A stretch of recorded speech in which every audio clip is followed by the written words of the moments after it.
يا نفس إن لم تظفري لا تجزعي.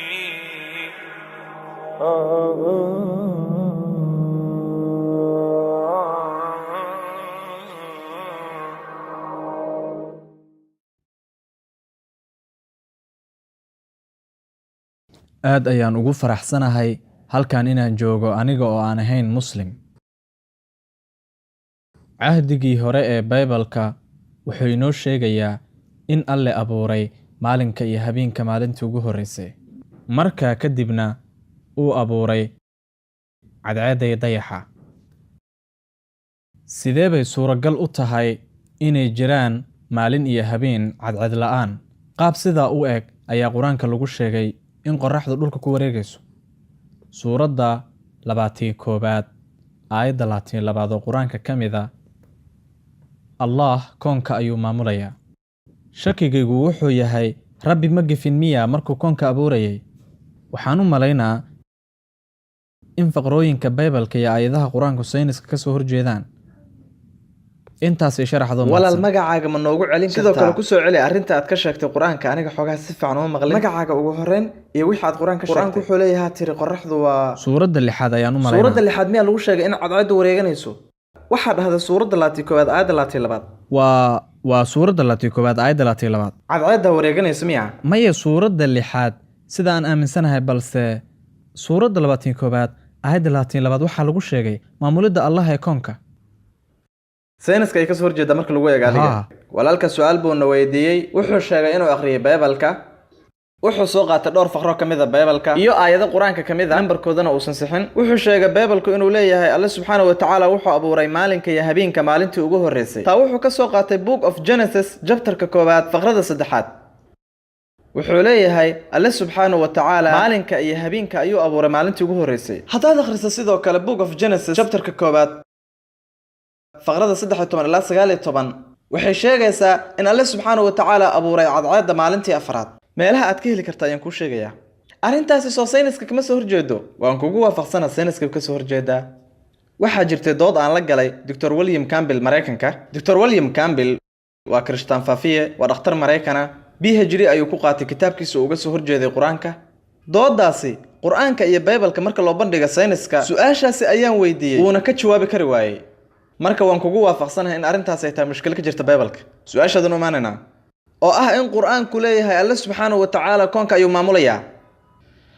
marka loo eego Baybalka waan kugu waafaqsanahay inuu ka soo horjeedo xaqiiqooyinka la sugay. balse marka loo fiirsho su'aashaada ah Alle subxaanahu wa tacaala wuxuu maamulayaa koonka, soo ma aadan dhihin cadceedda wareeganaysa? cadceeddu dhulka ayay ku wareegaysaa. arrintaas waa waxaan maqlay. sidaa darteed waxaan kaa dalbay inaad ku celiso. waxaad ugu celin weysay. waan maqlay. masdarkan ayuu sheegay suuradda 21 aayadda 22. waa marjic qalad ah. waan kuu sheegayaa walaal. waan kuu sheegayaa. marjica saxda waa suuratul anbiyaa suuradda 21 aayadda 33 ee ma aha 22. waa kana qur-aanka. taas waxaan kaaga sheegayaa xifdigayga. anigu computer maahi. jawaabta ayaan ku siinayaa walaal. markaa kadib haddii aad qabto codsi, dhib male walaalkay. walaal adiga waad i weydiiday iida marka aan ku jawaabay. markaan jawaabteeda ka dhamaado 20 kale su'aalaad i weydiin kartaa. balse su'aalaad i weydiiday si wanaagsan ayaan kuu dhagaysanayay. hadda aniga jawaabteeda dhagayso. marka aan dhammeeyana su'aal kale i weydii. waqti kugu filan ayaan ku sii doonaa. madaxa fadhigan inuu arrinta diidaa laga yaabaa, laakiin anaa ka codsan doonana waqti. maxaa yeelay adigu waxaad ku faraxsan tahay imaanshahaaga halkan. annaguna aad ayaan ugu faraxsannahay joogitaankaaga halkan. walaalku wuxuu yiri quraanku wuxuu ku leeyahay suuratul anbiyaa suuradda 21 aayadda 22 mana aha 22 ee waa 33 in cadceedu wareeganayso. aayaddu soo qatana waa aayadda 33 ee kamid ah suuratul anbiyaa suuradda 21 midaas oo leh wa huwa alladhi khalaqa al-layla wan-nahaara. Allah waa kan abuuray habeenka iyo maalinta. Wash-shamsa wal-qamara cadceedda iyo dayaxa kullun fi falakin yasbahuun. mid kastana falag ayuu dhex dabaalanaya. qaladkaasi oo kale waxa uu ka dhacay Tasliima Nasriin. ma maqashay Tasliima Nasriin? waa Bangladesh. waxay tiri haddii kitaab rumaysan yahay in qorraxdu ku wareeganayso gaararka dhulka, sidee suurtagal noogu tahay inaan hormarno?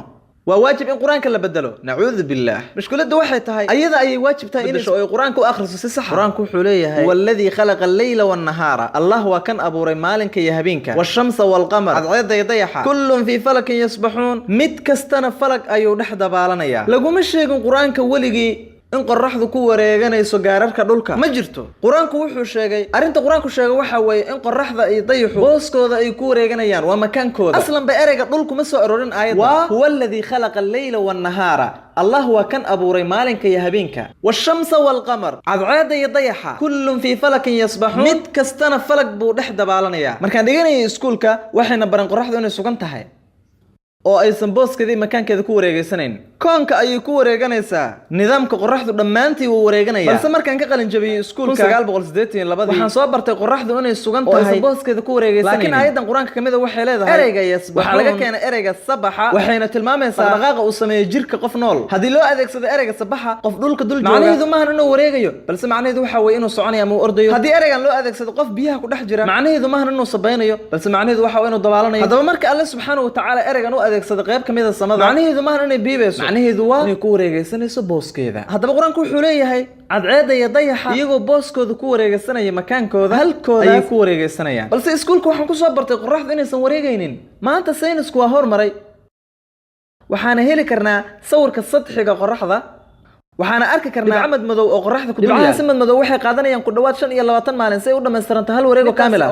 in cadceedu ay qaadanayso ku dhawaad 25 maalin si ay u dhameystiranto hal wareeg oo booskooda ku wareegto. sidaa darteed saynisku wuxuu noo sheegayaa wixii aan ka baranay iskuulka 1982 inuu ahaa qalad. quraankuna nooma sheegin arrintaasi kaliya 20 sano ka hor. wuxuu noo sheegay 1400 sano. waxaan iskuulka ka bartay waxay ahaayeen 20 sano ka hor. quraanku wuxuu leeyahay waxaad barato waa qalad. markii hore waan la yaabay balse dib ayaan ka ogaaday quraanku inuusan qaldaneen. quraanku ma qaldana buugayga sayniska ayaa qaldanaa. balse tasliima nasriin ma aqaan sida aayaddu dhex gelisay ereyga dhul ma garanaayo. ma carabiga taqaanaa ma ingiriishka akhri kartaa xitaa tarjumada ingiriishka sidaas ma oran. waa waxay ka soo qaaday oo kaliya quraanku markuu leeyahay way wareegaysaa ujeedo waxay ku wareegaysaa gaararkaas waa mala awaal oo kaliya. mala awaalkeeduna waa qaldan yahay balse quraanka alxamdulillah ma qaldana. waan kugu waafaqsanaa sidoo kale in allah subxaanahu wa tacaala maamulayo koonka. waana arrintaasi sababta marka la waafajiyey Francis Bacon faylasufkii weynaa wuxuu yiri sayniska aadka u yar wuxuu ka yeelayaa diin laawe balse cilmiga iyo sayniska aadka u ballaaran ka yeelayaa mid rumaysan hal ilaahu kaliya. waxaan rajaynayaa inaan su'aashaada ka jawaabo. haddaad wax su'aal qabto waan ku soo dhaweynaynaa walaal. haddaad qabto wax su'aal oo naga soo horjeeda waan ku soo dhaweynaynaa waan ku jecelnahay. mudane aniga ma hubo nambarka aayadda. wax dhiba male aniga kaama soo horjeesan waan ku saxay oo kaliya. haddaad bixisay nambar qalad oon sax ahayn waxay ugu waajib inaad saxo. aniga kuma dhihin waa waajib inaad dusha ka xifdido. adiga computer ma tid anigana computer maahi. balse waxaan u malaynaa in lagu sheegay suuradda 8aad in qorraxdu dhulka ku wareegayso. arrintaas quraanka laguma sheegin. waxaad soo qaadatay waxa weeye suuratul anbiyaa suuradda 1 aayadda 33 waana arrintii soo qaadatay tasliima nasriin iyo boqolaal kale oo islaamka ka soo horjeeda. laguma sheegin suuradda anfaal waa suuradda 8aad. xitaa quraanka laguma sheegin in cadceedu gaararka dhulka ku wareeganayso. fahmada ugu dhow ee arrintaasi ka dhalan karto adiga ku haysato waxa weeye inaadan garanaynin luqadda carabiga ama aadan garanaynin tarjumada saxda. waa suuratul anbiyaa suuradda 1 aayadda 33. soo qaadashadaadii hore aad ay u dhoweyd. wuxuu ahaa 11 aayad oo kaliya. suuradda waa sax 1 balse aayaddu maaha 22 ee waa 33. waa saas quraanka. maya waa suuradda 1 aayadda 22. allah wuxuu maamulayaa koonka. allah koonka ayuu maamulayaa. sayniskuna ma gaarin darajo uu wax kaaga sheego xaqiiqada ku saabsan alle subxaanahu wa tacaala. waxaan jeediyey muxaadaro qur-aanku ma hadalkii allah oon si cilmiyeysan ku sugay jiritaanka alle subxaanahu wa tacaala. walaalaha mutadawiciinta waxaan ka dalbanayaa in hal canjal fiideo oo muxaadaradaasi ah ay siiyaan. walaal ashraf ayaan ka codsanayaa inuu canjalkaas walaalaha ka dalbo. waxaan ku hadiyin doonaa canjal fiideo ah qur-aanku ma hadalkii allah. halkaasna waxaan ku sheegay dhowr xaqiiqo oo cilmi ah si caqliyeysan oo cilmiyeysanna waxaan ku sugay jiritaanka alle subxaanahu wa tacaala. maanta saynisyahanada ugu waaweyn ma inkirayaan jiritaanka alle subxaanahu wa tacaala balse waxay inkirayaan waxyaabaha ilaah loo ekaysiiyey. laa ilaaha ma inkirayaan ilaah balse waxay inkirayaan sanamyada. laa ilaaha ila allah. haddaba maanta saynisyahanada ugu badan waxay rumaysan yihiin jiritaanka alle. laga yaabay qaarkood inuu dhumay balse badankood waxay rumaysan yihiin jiritaanka khaaliq ama abuure. midda ku saabsan abuuritaanka koonka maanta saynisku wuxuu noo sheegayaa qaabkii loo abuuray koonka. sidee qaraxii weynaa sax hagaag qaraxii weynaa. saynisyahanada maanta waxay noo sheegayaan in bilowgii hore koonku uu ahaa walax aad u weyn kadibna waxaa dhacay kala bixi qaraxii weynaa markaas ay sameysmeen galaksiyada xidigaha meerayaasha cadceeda dayaxa iyo dhulka aan ku dul noolnahay. taasi waa aragtida qaraxii weynaa. hormeed ogaata aragtida qaraxa weyn 20 sano tagtay 30 sano 40 sano sax.